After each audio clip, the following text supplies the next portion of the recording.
Normally we associate the English language with the native language, but actually native English speakers are a very tiny minority of English users in the world.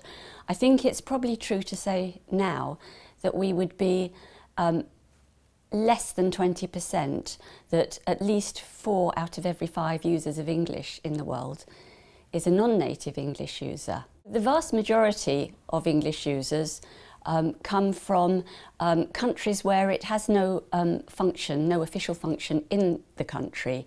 We're talking about places like China, Japan, Germany, Spain, Chile, and so on, where people learn English and use English, but it's not an official language.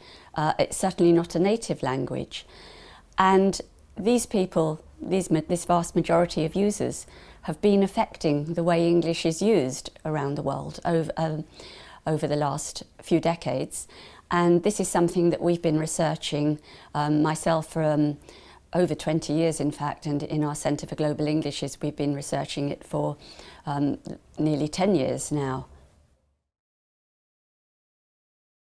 What we're calling the kind of English that we're researching is English as a lingua franca, or we call it ELF. And the kinds of things we've been finding are that they do all sorts of things with the English that native English speakers don't do.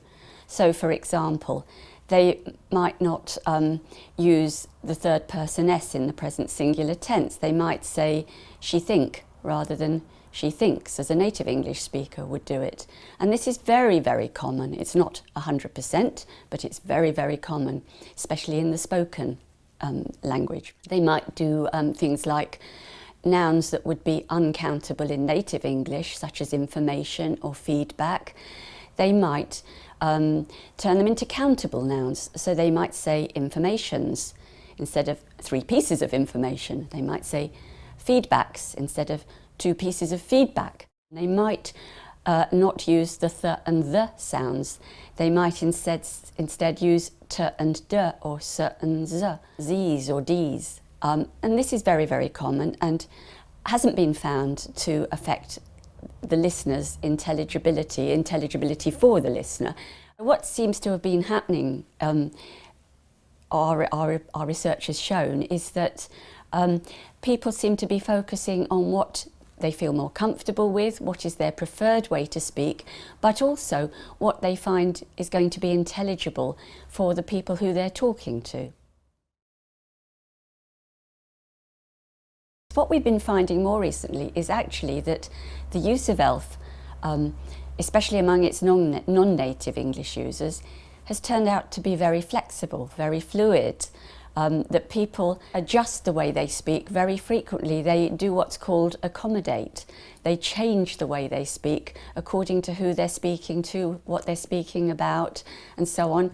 And so it turns out that it's really, the aim is really to use English effectively in intercultural communication contexts. They're all thinking about what is going to be most communicative for each other, not what is going to be most like the way a native English speaker speaks. The very most recent research in ELF has shown that actually multilingualism is very important, that the majority of ELF users are multilingual. They speak not only English but at least 1 other language, and often another 2 or 3 languages. And so it's obvious that when you've got a group of people together speaking in English, if they have other languages in common, where appropriate, they're going to be moving in and out of those other languages. This is quite normal and natural. It's actually called translanguaging.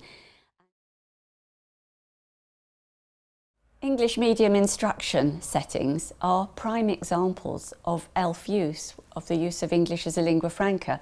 All around the world, places where English is being used as a medium of instruction, you have not only lots and lots of students, but lots and lots of staff who come from all sorts of different first languages, and they're communicating together in English.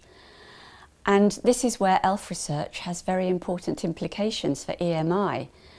It shows that people are often much more comfortable using English in different ways, not using this third person S, not obsessing about what is supposedly a countable or uncountable noun. It may be much more natural for people to use certain nouns in countable ways rather than this very odd sort of uncountable use that native English speakers still persist in using. Once you think about English as a lingua franca as the approach within EMI, you take a tremendous amount of pressure off both EMI lecturers and EMI students. They no longer feel that they have to mimic native English speakers, but that they can engage in intercultural communication in whatever way is going to be most effective in that setting at that time.